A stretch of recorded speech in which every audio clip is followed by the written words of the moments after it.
Para a palestra pública desta noite, teremos como reflexão a verdadeira cura espiritual. E quem irá contribuir com o estudo será o expositor Ives Facuri.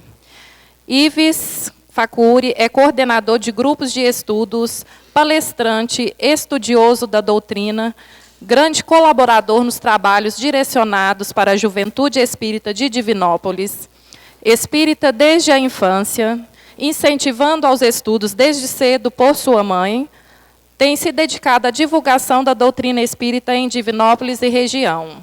Um dos apresentadores do programa Bate-Papo do Bem. Portanto, Ives, seja bem-vindo e boa palestra. Boa noite a todos. Satisfação para a gente poder retornar a essa casa mais uma vez, para mais uma noite de estudo, dando continuidade ao nosso estudo de agora a pouco, né? Hoje o tema é intitulado A Verdadeira Cura, como já foi anunciado, e eu quero dar uma direção para a nossa palestra de hoje, mais assim num sentido de um estudo. Vocês puderam notar, eu trouxe alguns livros, porque é um tema bem complexo e a gente vai procurar se basear bem para tentar explicar da melhor forma possível o tema que a gente se propôs a desenvolver aqui na noite de hoje. O tema é a verdadeira cura espiritual. E eu gostaria de identificar com vocês nesse momento do que se trata essa verdadeira cura, porque o tema surgiu novamente como pauta da sociedade brasileira, depois de um escândalo que teve, essa questão das curas espirituais, o que tem gerado alguns equívocos na nossa percepção do que representa para cada um de nós esse processo de cura. Porque quando a gente vai pegar para analisar uma definição básica da OMS, que a saúde não significa necessariamente a ausência de doenças, nós vamos perceber que essa visão ela está totalmente concordante com aquilo que a doutrina espírita nos propõe. Porque para um materialista, por exemplo, a saúde é o simples equilíbrio do corpo e nada mais do que isso. Agora, para o espiritualista, para nós espíritas especialmente, nós compreendemos que a plena saúde que nós podemos ser portadores se trata daquela perfeita harmonia espiritual que, na verdade, é o que vai acarretar um maior estado de bem-estar físico. Porque se a gente for parar para compreender melhor essa questão, em última análise, tudo aquilo que se manifesta no corpo em forma de enfermidade, como já foi dito no estudo de agora há pouco, é um reflexo dos nossos acúmulos espirituais negativos, dos nossos acúmulos emocionais mal processados. Talvez uma das vertentes no campo da medicina e da psicologia que mais se aproxime a essa explicação espírita é o campo da psicossomática, que é uma vertente da psicologia, da área das ciências mentais, que já começa a adentrar a área que as nossas emoções acumuladas, elas estão intimamente atreladas com manifestações orgânicas, com síndromes orgânicas, inclusive relacionando um problema a outro, como, por exemplo, excesso de nervosismo a problema cardíaco, excesso de mágoa, depressão. Ou seja, a ciência já está caminhando numa direção que até mesmo as associações das causas dos nossos problemas, elas já estão podendo ser estabelecidas. Então, essa questão da vida psíquica, que na verdade é aquilo que a doutrina espírita nos coloca como sendo o fator determinante da nossa felicidade ou infelicidade, ela vai ser um fator fundamental para que a gente possa entender o processo do que se trata essa construção da nossa verdadeira cura. Porque muitas das vezes o nosso corpo ele pode até estar bem, ele pode até estar equilibrado no sentido de todos os seus órgãos em funcionamento e no sentido da ausência de todo e qualquer tipo de enfermidade que possa te acometer. Mas intimamente um processo de desenvolvimento de enfermidade está se estabelecendo por fatores mentais que muitas vezes estão servindo como sendo o início de processos desencadeadores de enfermidades. Então, essas questões da relação da nossa verdadeira cura não parte de nenhum movimento exterior, mas sim de um movimento interior que se traduza exteriormente. E a nossa compreensão, até o momento, ela tem sido muito equivocada nesse sentido. Porque toda vez que nós pensamos em cura espiritual, nós pensamos naquele processo que, na verdade, nada mais é do que um alívio que você está recebendo. Porque por mais que você diga assim, não, eu recebi cura num problema físico que eu estava atravessando. Não tem como negar isso. Mas a gente só pode afirmar isso a partir do momento em que aquele problema não é mais recorrente. Ou seja, você pode afirmar que aquilo nunca mais vai voltar, concebendo nesse fator as nossas inúmeras reencarnações que teremos daqui por diante. Então é por isso que muitas das vezes nós recebemos o alívio e a gente não consegue interpretá-lo bem, e a gente acaba retornando a determinados hábitos mentais e comportamentais que foram desencadeadores daquele problema da qual eu recebi o alívio. E aí o que acontece? É questão de tempo até que o problema retorne. Então, quando Jesus, por exemplo, no Evangelho, ele coloca "a tua fé te curou", essa é uma frase muito conhecida por todos nós, ele está falando da responsabilidade do indivíduo em favor da sua própria cura, da qual Jesus foi só um elemento ativador daquele processo de cura que, na verdade, dependeu do indivíduo que caminhou e que buscou a sua plenitude naquela direção. Então, a fé te curou é uma coisa muito significativa para a gente compreender que a responsabilidade da nossa verdadeira cura não é de ninguém. Ela não pode ser exteriorizada, no sentido de eu esperar um movimento exterior nos afetando interiormente, e sim um movimento interior nos afetando exteriormente. Então, todo o processo de cura espiritual, de tratamento espiritual, melhor dizendo, no sentido do passe, no sentido da água fluidificada, não deixa de ter o seu fator benéfico no sentido do alívio. Mas a verdadeira cura, ela parte da educação do espírito, que já compreende que os hábitos é que são os causadores, os hábitos mentais são os causadores de um processo de maior ou menor enfermidade que a gente possa cultivar. Então, quando a gente percebe que o foco da doutrina espírita, na verdade, é a educação do indivíduo, é para que possa haver, com esse movimento, um preparo da gente em busca da nossa verdadeira saúde, da nossa verdadeira cura espiritual, que não é um processo que pode ser compreendido a partir de uma visão imediatista. Porque um dos grandes fatores que nos levam a nos equivocar nesse sentido é a percepção imediatista de que aquele problema tem que sair de mim rápido. Mas, na verdade, é todo um processo que vai demandar algum tempo, dependendo da sua capacidade de responder positivamente no burilamento das suas imperfeições, para que aquilo possa acontecer de maneira efetiva na nossa intimidade. Então, a verdadeira cura espiritual, ela sempre parte do indivíduo e a sua capacidade de enfrentar um problema através da compreensão, do entendimento que a mensagem que a dor tem para nos transmitir, ela é compreendida. Porque todo o problema que a gente atravessa, na verdade, é um professor que a gente tem. A pergunta deveria ser: qual mensagem essa enfermidade está querendo me transmitir?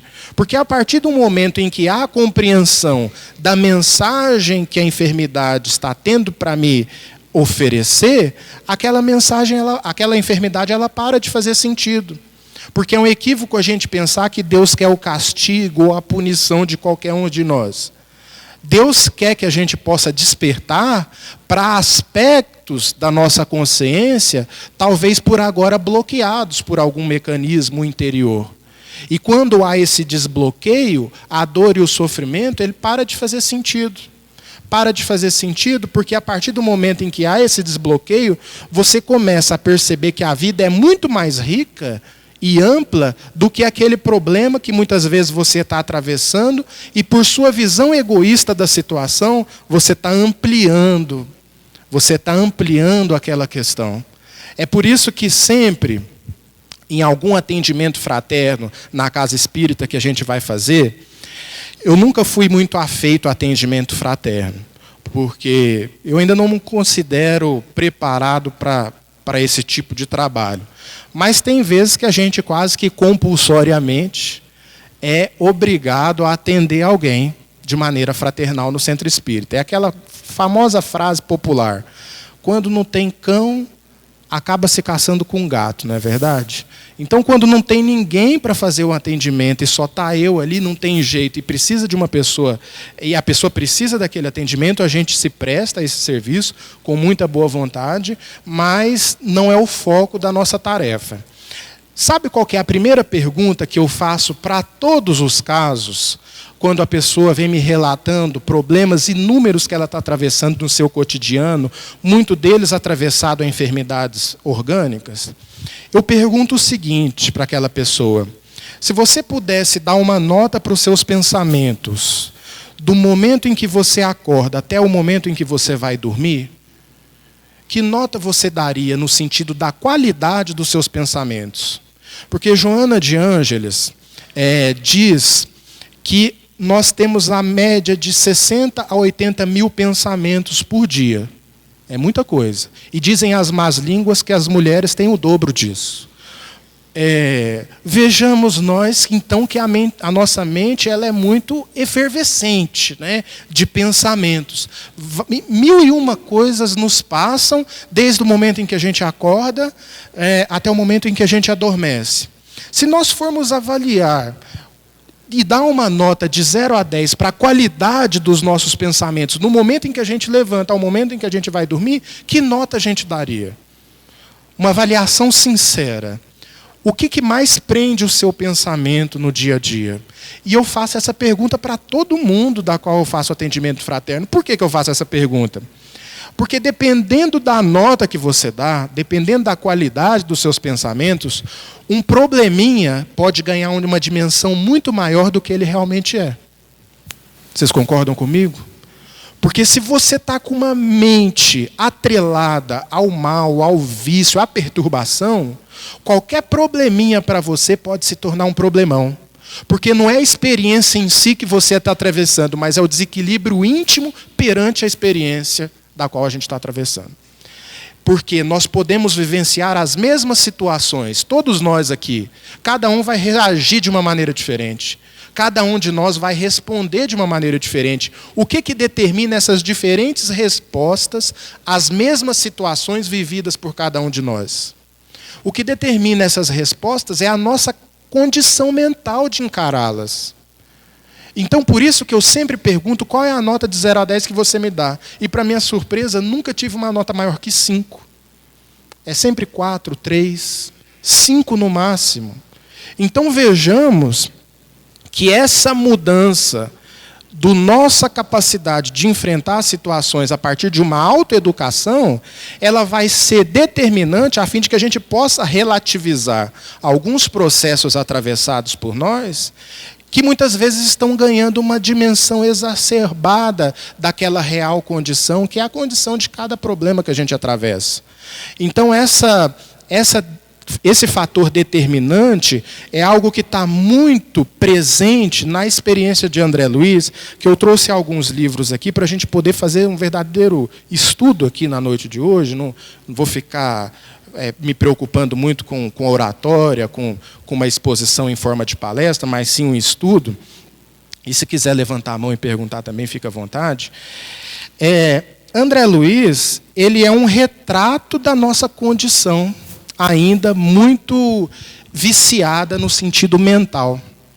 Porque aquilo que a gente estava dizendo anteriormente no estudo, dificilmente a gente não chega no mundo espiritual muito preso ainda a determinadas sensações e a determinados comportamentos que não correspondem e não se ajustam à vida no mundo espiritual.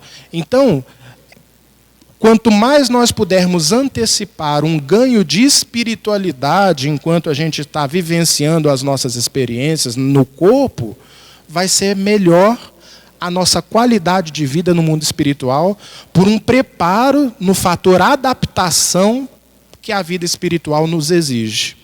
Então é por isso que tem a frase, é até de um filósofo um pouco conturbado, mas que tem os seus momentos de franqueza, Friedrich Nietzsche, que ele diz que o homem não é uma criatura humana que atravessa vez ou outra uma experiência espiritual, mas uma criatura espiritual que vez ou outra atravessa uma experiência humana.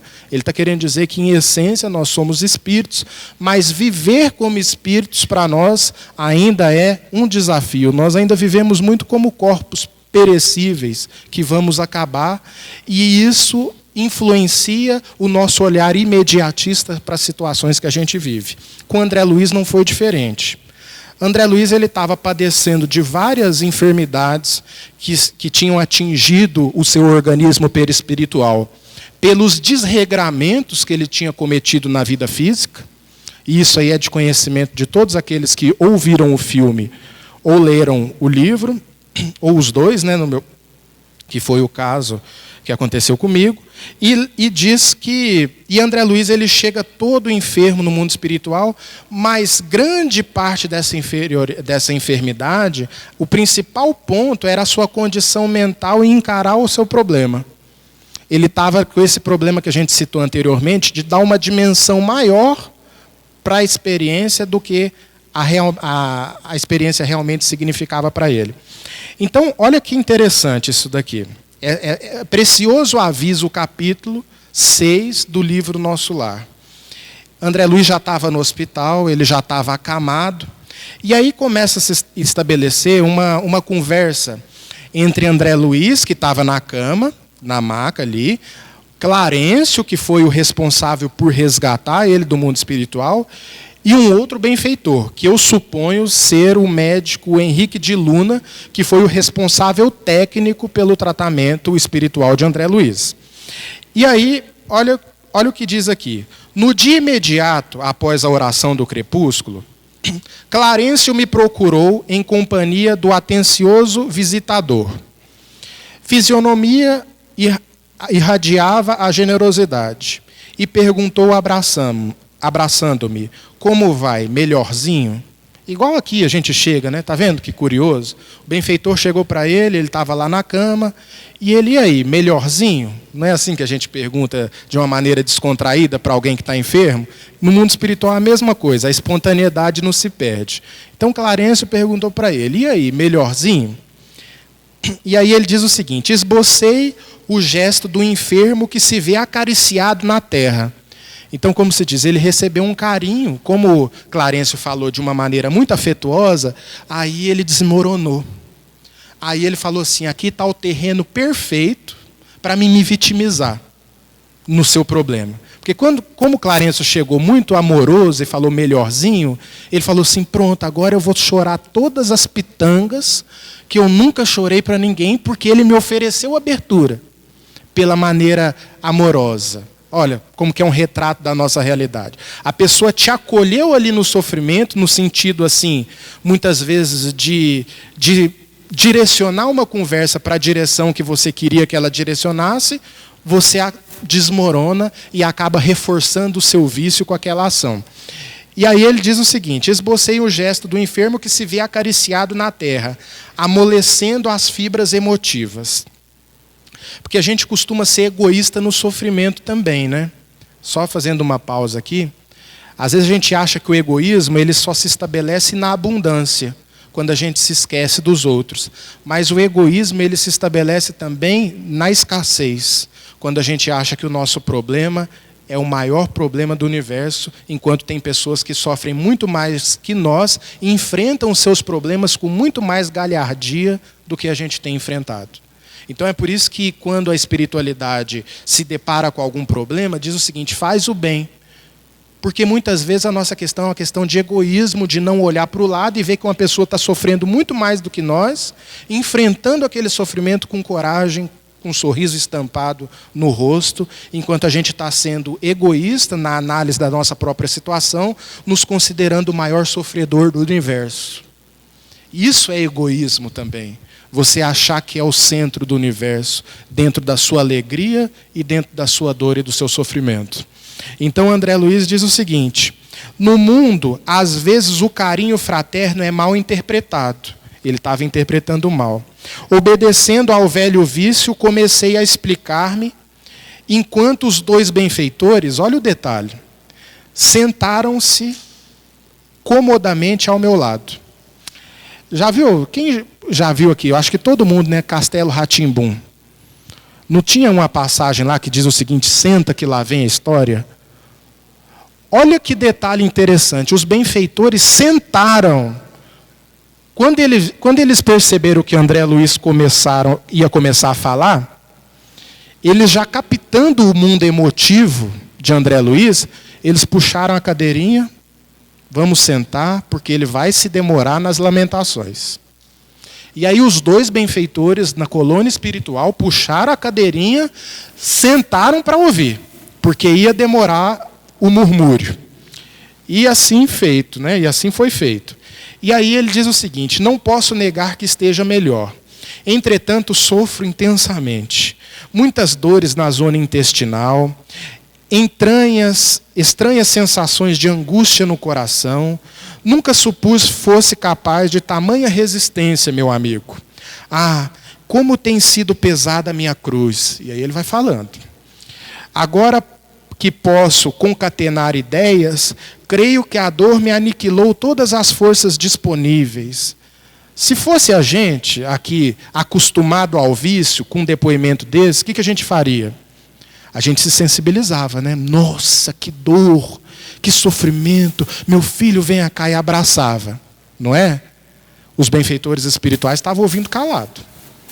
Não falaram nada, não interromperam. Veja que muitas vezes a gente confunde carinho com vício afetivo. Os benfeitores espirituais não interferiram, ele falando que era o maior sofredor do universo, que a cruz dele era a maior cruz, a cruz mais pesada do mundo, e os benfeitores calaram. Não se compadeceram dele não, só ouvindo. Clarencio ouvia atencioso, demonstrando grande interesse pelas minhas lamentações, sem o menor gesto que denunciasse o propósito de interferir no assunto. Encorajado com essa atitude, continuei. Ou seja, ele viu que Clarencio estava, de uma certa forma, afetuoso no modo de ser, e ele continuou a reclamar. Veja um detalhe do livro. Ele não fala que o outro companheiro, que o outro benfeitor estava afetuoso como Clarencio. Ele destaca a postura do Clarencio. Para bom entendedor, um pinga é letra. Ou seja, o outro benfeitor estava incomodado com a reclamação dele. Porque ele não ia falar na obra o seguinte: o Clarencio estava me ouvindo com bastante amorosidade, e o companheiro lá que estava me visitando estava muito incomodado. Ele não ia falar isso. Então ele destaca a postura de Clarencio, que foi o que encorajou ele a continuar reclamando. O outro benfeitor, se tivesse sozinho, ele não teria sentido essa coragem. Ele só sentiu pela amorosidade do Clarencio. E aí ele continua. Além do mais, meus sofrimentos morais são enormes e inexprimíveis. Amainada a tormenta exterior com os socorros recebidos, volto agora a tempestades íntimas. Que terá sido feito da minha esposa, de meus filhos? A esposa dele já tinha casado com outro. E ele se perguntando: o que será feito da minha esposa? Eu fico pensando se fosse a gente, né, coçando para dar uma notícia dessa. Sua esposa já casou com outro, meu filho. Imagina o desespero da gente para poder dar essa notícia. E os benfeitores ali caladinho.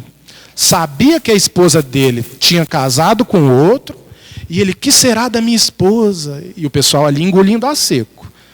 Eu fico pensando, se fosse eu, isso aqui eu não ia aguentar não. Peraí. Antes de você continuar, sua esposa está casadinha, feliz, agora continua. Né? Se fosse a gente, ia ser assim, os benfeitores calados. E meus filhos, teria o meu primogênito conseguido progredir? E as filhinhas, minha desventurada Zélia, muitas vezes afirmou que morreria de saudade se um dia eu faltasse. Coitado, olha. A Zélia era a esposa dele. Ele falando assim, ela falou que ia morrer de saudade se um dia eu faltasse. Pobre ilusão. Estava lá toda feliz, né? E ele se questionando disso. E aí ele continua chorando. Eu vou pular uma parte aqui. Que terrível destino o homem penhorado no devotamento à família. Creio que raras criaturas terão padecido quanto eu. Olha só. Raras criaturas têm padecido quanto eu. No planeta, vicissitudes, desenganos, doenças, incompreensões e amarguras, abafando escassas notas de alegria. Depois, os sofrimentos e a morte do corpo. Em seguida, a martirização no além-túmulo. Olha, ele já estava se sentindo um mártir pelos sofrimentos que ele estava passando. Olha até que ponto uma mente desregrada potencializa a vitimização. Olha para você ver como uma mente desregrada potencializa uma vitimização. Aqui, só fazendo uma pausa, quando eles perguntaram para o Chico Xavier como era a vida dele, ele respondia assim, minha vida era uma festa, não reclamava de nada. E tinha tudo e qualquer tipo de problema que você possa imaginar. Se você falar assim, Chico Xavier foi abandonado, teve perda afetiva? Teve, a mãe dele faleceu. Chico Xavier foi espancado? Na infância, foi espancado. Chico Xavier teve problema de saúde, inúmeros problemas de saúde. Foi perseguido materialmente e espiritualmente. Ele foi perseguido dos dois lados da vida. Porque na época que ele começou, hoje a gente chega num centro espírita, entra e sai, até ganhando um certo status por essa atitude. Na época do Chico Xavier, arriscava você tomar pedrada saindo de um centro espírita. Tamanho preconceito da sociedade que ele veio trabalhar para que hoje a gente pudesse estar confortável aqui onde a gente está. Então foi um espírito que atravessou inúmeros problemas inomináveis e, no entanto, quando se perguntado, se questionado como era a vida dele, ele respondia que a vida dele era uma festa e não reclamava de nada. E, inclusive, espíritos da categoria do Chico Xavier para cima pedem para vir com determinadas enfermidades, mesmo que não esteja na programação deles desenvolvê-las. Pedem, sabe para quê? Para dar exemplo para nós de superação. Então, muitas pessoas chegavam para o Chico e perguntavam assim, mas a espiritualidade não te abençoa? Você faz o bem para tanta gente e você mesmo passa por tanto problema de saúde, tanta dificuldade, caminha com dificuldade muitas das vezes, a espiritualidade não te abençoa, não? Aí ele dizia que aquela era a bênção da espiritualidade dele, porque educava-o nas suas fibras mais íntimas. E mais, respondia ainda que com que autoridade ele iria consolar o sofrimento de alguém, se ele mesmo fosse poupado daqueles sofrimentos que muitas vezes ele está aconselhando uma coragem para o outro enfrentar aquela situação. Aí ele disse assim, ele falava muitas vezes, meus filhos, eu passo por esses problemas com muita alegria, porque eu me sentiria envergonhado de aconselhar alguém passando por algum problema de saúde, sendo que eu mesmo não carregasse nenhum.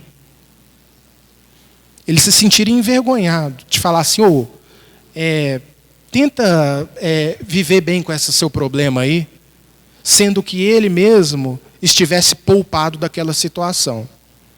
Então, vejamos que a compreensão muda. Enquanto um estava se sentindo aqui um mártir, e o Deus do sofrimento, o Chico Xavier considerava, eu falo aqui o exemplo do Chico Xavier, mas muitos outros também, considerava a dor uma grande bênção e um grande mecanismo de auxiliar as pessoas, através da exemplificação. E aqui, André Luiz, continuando a queixa, ele termina dizendo o seguinte, que desventurado destino, generoso benfeitor. Aí o que a gente imagina é que o benfeitor espiritual, muitas vezes, vai chegar assim e falar assim, não, vem cá, meu filho, você está certo, que dor terrível, o que eu posso fazer para te ajudar? Você está precisando de alguma coisa? Realmente o seu problema é muito difícil, porque era o que nós faríamos. Olha o que o benfeitor espiritual fala para ele. Chegada a essa altura, o vendaval da queixa me conduzia ao barco mental ao oceano das lágrimas. Aí o Clarencio dá algumas cacetadas nele. A primeira delas é a seguinte: meu amigo, você deseja de fato a cura espiritual? Ou seja, depois dele reclamar horrores e se considerar o maior sofredor do universo, e Clarencio ouvir aquilo calado, ele vira no final da conversa e diz assim para ele: meu filho, você deseja de fato a cura espiritual? Ou seja, eu teria pegado a minha malinha, colocado do lado, levantado da cama e indo embora. Porque ele desconsiderou toda a queixa de André Luiz. Ele desconsiderou toda a queixa de André Luiz, porque ele sabia que aquela queixa estava nascendo do vício, que ele ainda não tinha conseguido se desvencilhar do corpo, da experiência material. E aí, André Luiz só balança a cabeça. Ou seja, ele se sentiu envergonhado com a pergunta. E deve ter pensado: poxa, estava esperando um abraço, e ele corta o meu assunto e diz se eu quero a verdadeira cura espiritual. Aí ele balança afirmativamente a cabeça. E aí Clarencio vem com a segunda paulada. Aprenda a não falar excessivamente de si mesmo e nem comente a própria dor. Ou seja, André Luiz aqui toma um choque de realidade. Aprenda a não falar excessivamente de si mesmo e não comente a própria dor. Um banho de água fria. Um banho de água fria. Ou seja, ele todo achando que seria acolhido e toma essa cacetada. Não fale excessivamente de si mesmo e nem comente a sua própria dor, se você deseja a verdadeira cura espiritual.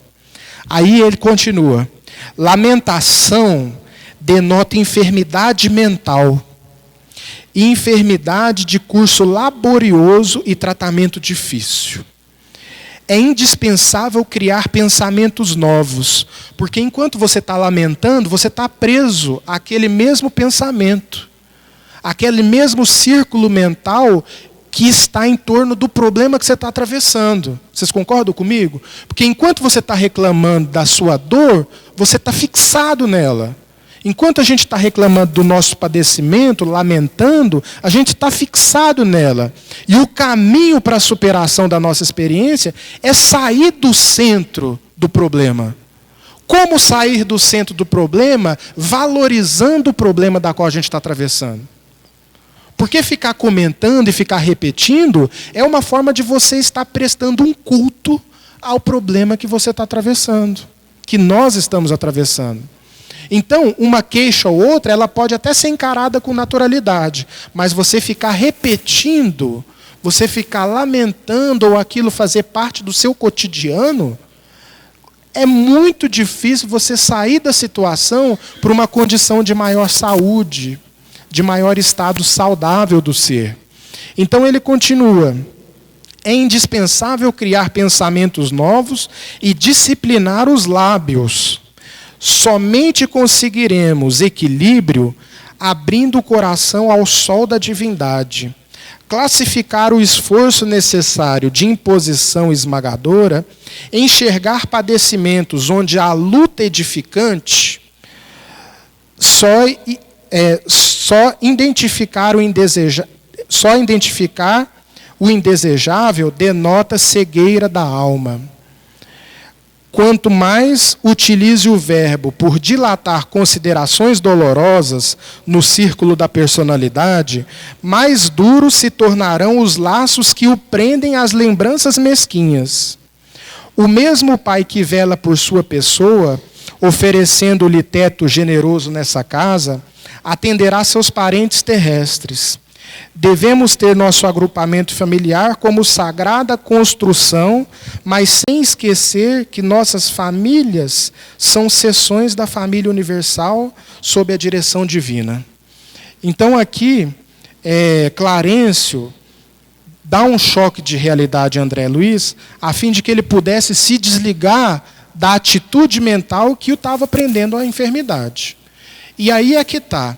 Todos nós que estamos em busca de alguma cura espiritual, porque todos nós estamos, já que a imperfeição ela pode ser pode ser considerado como sendo uma enfermidade da alma, nesse sentido todos nós trazemos um maior ou menor grau de enfermidade, nós precisamos desenvolver essa capacidade mental de encarar a experiência aproveitando a melhor oportunidade que ela tem para nos oferecer, mesmo que essa experiência possa contrariar as nossas preferências. Porque muitas vezes aquilo que contraria a minha preferência é justamente o que vai me tirar da zona de conforto para uma reflexão maior, que só depois de algum tempo eu vou saber valorizar aquela experiência que eu atravessei. Porque de imediato é muito difícil a gente conseguir atribuir o valor e o verdadeiro significado às experiências que a gente está atravessando. Geralmente, é tardiamente que a gente atribui o determinado valor a tudo aquilo que a gente está atravessando. Por quê? Porque no olho do furacão é muito difícil a gente identificar os pontos que estão nos despertando um maior benefício, um maior aprendizado pelaquela experiência vivida. Eu faço até uma provocação com vocês, que é o seguinte: muitos de nós já passamos por inúmeras situações no passado que nos fizeram sofrer. Todos nós temos marcas no coração de experiências vividas. Agora, se fosse para você, dado a oportunidade de se abster dessa experiência vivida lá atrás, 5 anos atrás, 10 anos, 15 anos, 20 anos, talvez hoje, você olhando com um certo distanciamento, você não quisesse que aquela experiência não tivesse acontecido na sua vida. Sabe por quê? Porque ela foi responsável por forjar o seu caráter e a sua personalidade tal como é agora. Ou seja, passado o momento da experiência e os anos, você consegue olhar com determinado distanciamento, podendo identificar os pontos positivos que aquela experiência teve para te oferecer. Então você passa a valorizar aquilo que te aconteceu. Você passa a valorizar aquilo, porque você já desenvolveu uma certa maturidade que o distanciamento da experiência te proporcionou. Só que se fosse te perguntado, naquele momento em que você estava atravessando o olho do furacão, talvez você falasse assim: tira isso de mim logo, eu não quero viver. Hoje talvez você diga: não, foi importante eu viver porque essa experiência fez com que eu seja quem eu sou hoje. Mas se te perguntasse no momento em que você estava atravessando aquela experiência, talvez você não tivesse essa visão. Sabe por quê? Porque o nosso olhar perante a experiência ainda é muito imediatista. É parte da nossa condição. É muito difícil nós atravessarmos uma experiência com o olho no futuro. Esse é o grande objetivo. Você atravessar a experiência com o olho no futuro, não no sentido de não aproveitar o presente, mas no sentido de considerar que aquela experiência vai te preparar para um futuro venturoso, para um futuro de mais amadurecimento interior. Então, esse desenvolvimento na percepção daquilo que nos ocorre é uma coisa que é pauta central do Espiritismo. A pauta central do Espiritismo não é o passe. A pauta central do Espiritismo não é a água fluidificada. Tem muita gente que vem e assiste uma palestra esperando a hora do passe. Não é? Eu posso estar até enganado, mas muita gente é assim. Eu vou chegar lá. Se o passe fosse feito antes da palestra, eu faria a palestra para 2, 3 pessoas. Não, eu já tomei o passe, ele que fique falando para as paredes. Deixa eu ir embora. Já recebi o meu benefício. É por isso que, estrategicamente, a gente coloca o passe depois. Para todo mundo ficar Mas isso é uma brincadeira, mas reflete uma realidade que é o seguinte: a gente está sempre em busca do menor esforço no sentido de obter benefícios espirituais que dependem do nosso esforço e da nossa saída de um patamar de acomodação. Nesse sentido, André Luiz, ali no livro Missionários da Luz, ele tem uma fala que é muito interessante. É no prefácio da obra, primeiro e segundo parágrafo, e ele ilustra muito bem isso que a gente está dizendo. Ele diz o seguinte: enquanto a história relaciona a intervenção de fadas, referindo-se a palácios encantados, a gênios ocultos, a florestas encantadas, as crianças escutam atentas, estampando alegria e interesse no semblante feliz. Contudo, quando o narrador modifica a palavra e fixa nas realidades educativas, retrai-se a mente infantil, contrafeita, cansada. Não compreendem as promessas da vida futura com seus trabalhos e responsabilidades. E continua no segundo parágrafo. Os corações ainda tenros amam o sonho, estimam o menor esforço, aguardam o heroísmo fácil. E por não compreenderem o labor divino da perfeição, afastam-se, espantadiços, admirados. Contudo, a vida lhes aguarda, com as suas leis imutáveis, e a verdade se lhes revela gradativamente, sem ruídos espetaculares, com serenidade de mãe. O que Emmanuel, prefaciando a obra de André Luiz, está querendo dizer com isso? Que enquanto a história fica falando de fada, de floresta encantada, a gente, à semelhança de criança, fica escutando atento. Quando o narrador coloca sua palavra nas realidades educativas, a gente se retrai. Ele está querendo falar das nossas distrações na vida, sempre em busca do espetáculo e pouco em busca de uma essência transformadora que exige de nós responsabilidade, proatividade, em função das nossas conquistas. Então, ele está colocando um retrato nesse parágrafo daquele que busca o conforto no recebimento da graça miraculosa que ele espera que venha por passe de mágica. É aquela brincadeira que a gente sempre costuma dizer. Às vezes, até a nossa oração ela é contaminada por esse pensamento viciado nosso.